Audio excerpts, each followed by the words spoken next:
This is Carl at National RV Detroit. I'm going to walk you through this 2021 Mesa Ridge model 376 FBH. Okay, so let's move to the rear here. Huge amount of storage. Okay, you have at least 4, maybe 5 slide outs on this. I haven't looked at the other side, but the thing to know that these are the type of slide this is called an AccuSlide. So you know there are different types. These are AccuSlides. So it has a ground control 3.0, which is an automatic stabilizing system. The only thing to remember, these strong arms that are added on, when you get these jacks in the correct position so your trailer is stabilized, you will then tighten these right here, these T-handles on these, which keeps this inner tube from moving, so it takes the forward and rearward momentum out of it, or shake out of it, I guess. So remember that, but you also remember to loosen them up before you bring them back up. So they're always loose except when you put them in the down position. Now this has a panel outside, which I'll show you to operate your jacks, and it has a more complete one inside, which has more features. So I'll show all that to you when I get to it. All right. Right now you can see it's in the level position. Okay, so just so you know, this is for your ice maker here. That's where you turn it on and off. You also have a small regulator there. Okay, your steps fold into the trailer. Obviously, you can adjust the length of the legs just by pulling the pins. There's one on each leg. You can adjust them accordingly. Now this is your LP Quick Connect fitting right here. So you can hook up a grill or any low pressure LP gas appliance, LP appliance you want to, but generally speaking people use a griddle or a grill right there. Alright. Okay. So these are TV out, so you can hang a TV out here. You've got access to your workings there. This tool has to do with operating the awnings in an emergency. You'll pretty much have to read the directions to know how to do that. You sort of have to do it. You can go along with the manufacturer's video and do it if you have to. And this is just a 3/4 inch crank. I'm not exactly sure why we have that yet. I think that maybe the front landing gear you could operate manually, I'm guessing. But we'll see when we get around to the other side.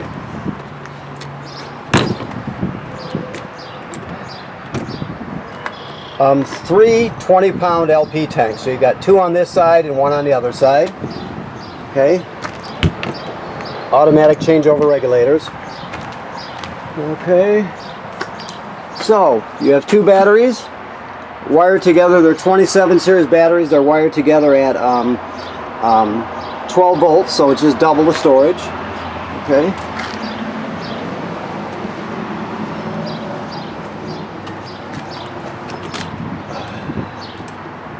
Oops, I'm sorry. Okay, so there's your other tank, of course.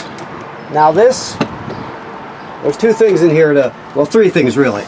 You have your on and off switch for your batteries. If you turn this to the off position, it will disconnect your batteries from the coach.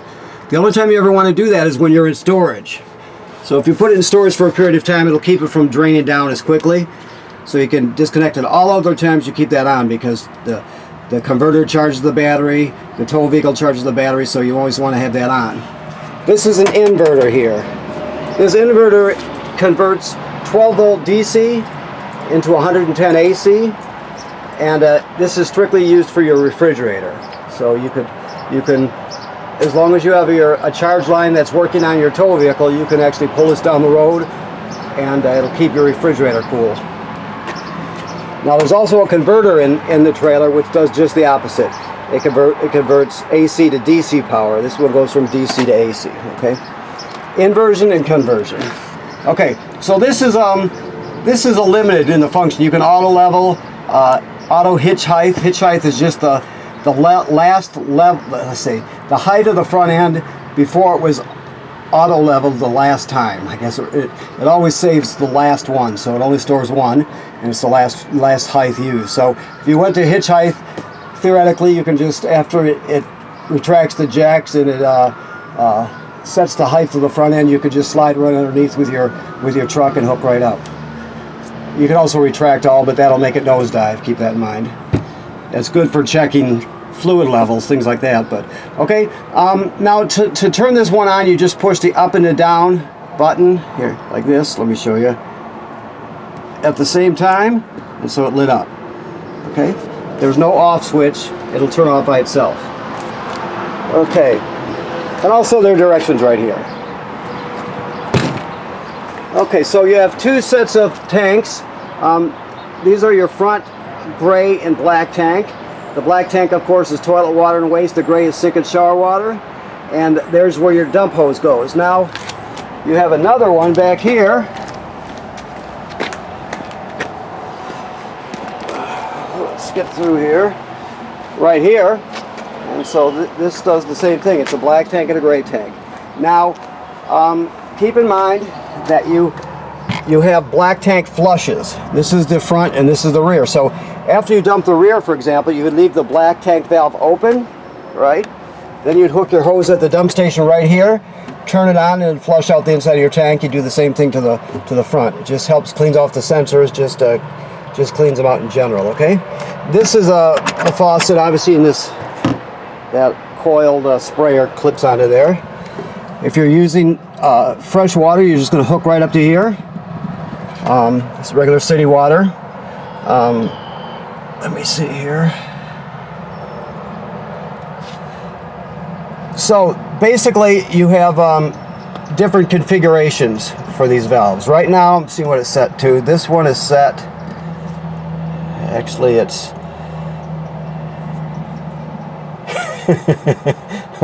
let me do it this way. This is city water, like that. So it's set up for city water. Okay, that was a little slow sometimes, but you can see the three valves. That's set up for city water.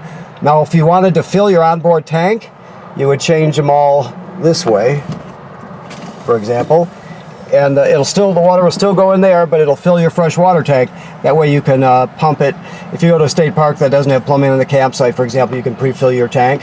So all the plumbing will work just like you've got city water, even if you're pumping it from the tank. Anyway, to winterize it, there's another position, right?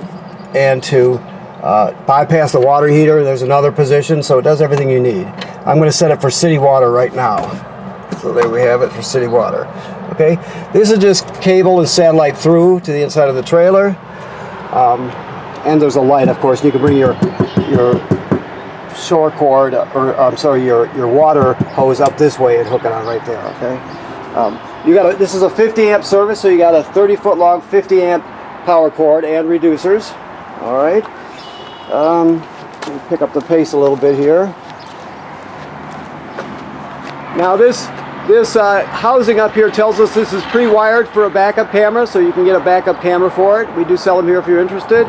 Also, you have a ladder, so that means you can inspect your roof easily. You're supposed to inspect the roof every 90 days. So keep in mind you want to go up there and look for cracking and separation in the sealant. You want to look for damage to the vent covers or to the roofing material from low branches, things like that. Just give it a good inspection. If you see something that has to be taken care of, do it immediately. That's pretty much the most important thing about owning a trailer. That and winterizing it, I guess, are inspecting the seals. Okay, so let's go inside. Okay. All right, so this is your control panel in here. You just push this one. Okay, so this is the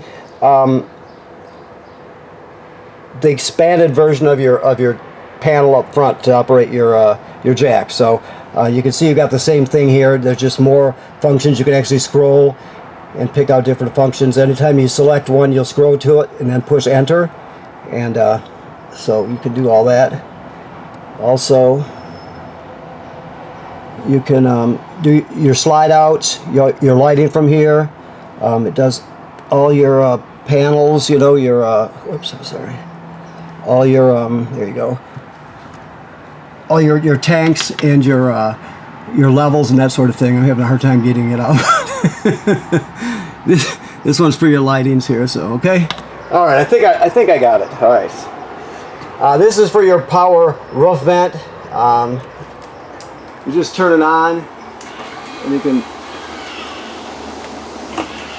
open it up like so. Okay. Let's move on a little bit here. These tables store under here, so you can always pull this up and store them under there. Okay. Your fireplace works on 110 AC, and you have a remote for it. Oh, it's over here. So you have, these are all your remotes here. The small one's the fireplace remote. You can see it turn on just like that. You can set low, L for low, H for high, and then the temperature. So the low and high have to do with the fan speed. If you want to put the fan on high, it'll really cool or warm it up really good. You also could change the appearance of the fire, and there's a timer, so you can set it to turn on, you know, a half hour before you get up in the morning and that sort of thing, and it'll take the chill out of it. Okay, your sound here. Let me shut this off. It's hot enough as it is. Basically, you have an AM, FM radio. You can play the CDs and DVDs here. You can stream off this USB port. You can also hook up wirelessly with Bluetooth and stream from your phone or tablet. You have got 2 speaker zones, 1 and 2. 1 is inside, 2 is outside, and this HDMI is an in.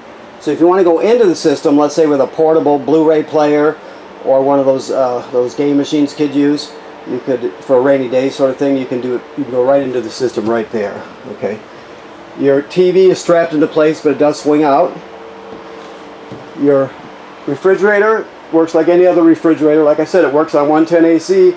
Plus, when you're plugged in, it'll work. But when you're towing down the road, your alternator, or I'm sorry, excuse me, your inverter will invert the power from the battery, and the battery will be being charged by your alternator, so you can still pull it down the road. All right.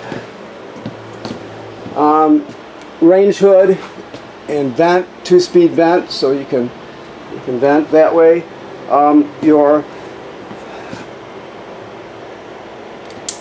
Let's see if he's got the gas on. I'm not even sure if he does. I don't think he does.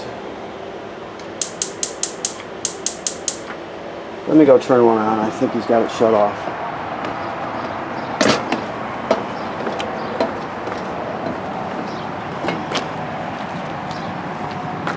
Okay. Yep, sure enough. Once again.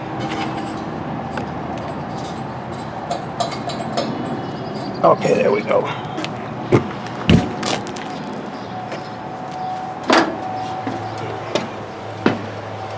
Okay, so it'll take a minute for the gas to work its way up here, but it will.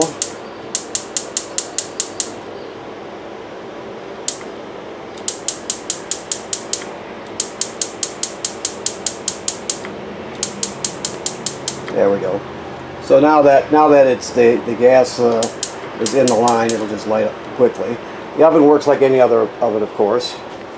Just set it and set the timer, and you're all set. All right. So this device down here is your carbon monoxide LP gas detector. It should always be green. You can do the self-test on it. It'll test once for LP leak, once for carbon monoxide, and it beeps very slowly. It's telling you your battery's low. Okay, here comes carbon monoxide. And then the low battery alert.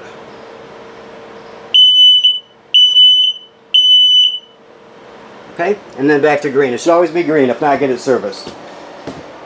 Okay, let's see here. Let's go up this way.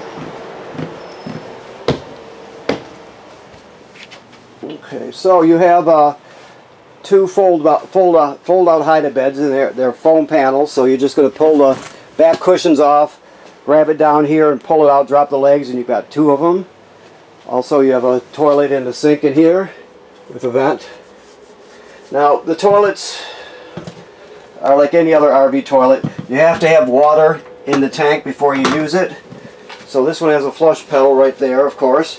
So when when you get to the campground, you hook up your power and your water, you come in here, step on it, and it'll swirl water out of here directly into your black tank below, right? So the idea is you put about a gallon of water in there with your chemical, and you're set to use it. Some people use more water, you know, it's up to you. But the bottom line is you can't use it dry. You got to have some water in it with some chemical before you start using it. Otherwise the smell will be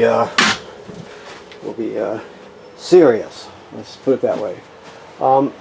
This is telling us that this is pre-wired for a Wi-Fi signal booster here, which would consist of the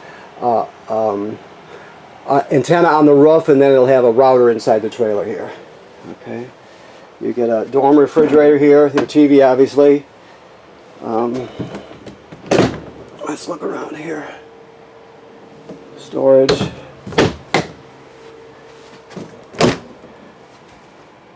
Okay, there's more storage.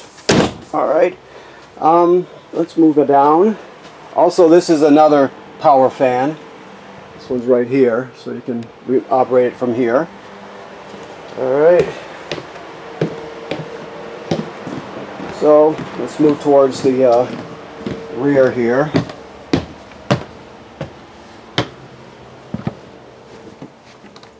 Okay. So you have storage under the bed. It comes up in their storage. The sink and shower work like any other sink and shower, of course. Always run the fan with the shower to pull the humidity out, okay? This toilet, of course, the same thing applies to this one as the other one. You got to put your dose of chemical in there, and then if you're hooked up to water will be swirling out right now. You put a gallon or so in the black tank. So each black tank will have some water and chemical in it when you start. Okay. I think we pretty much have it here. I just want to look around one more time. Make sure I don't forget anything.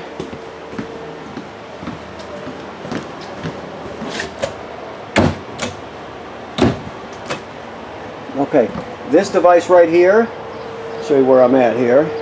This is the power converter. Remember I showed you there's an inverter upside. Invert converts DC to AC power. This is the converter, which does just the opposite. It converts AC to DC power. So you start off with regular household type circuit breakers here, and they're 110 AC and they're all labeled, right? Then the power is converted to 12 volt DC down here. You see you have 12 volt fuses here, and they're all labeled. If one of these fuses blow, they'll actually light up. I just made that one light up there. Let me check into that. Also keep in mind that as long as you're plugged in, this will keep your batteries up front charged too. It's a battery tender. So, okay? All right.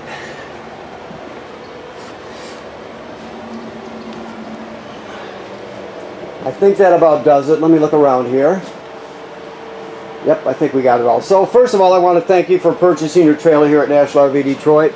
And second of all, I want to remind you to inspect your roof and seals every 90 days. So once in the spring, once in the middle of the summer, once in the fall.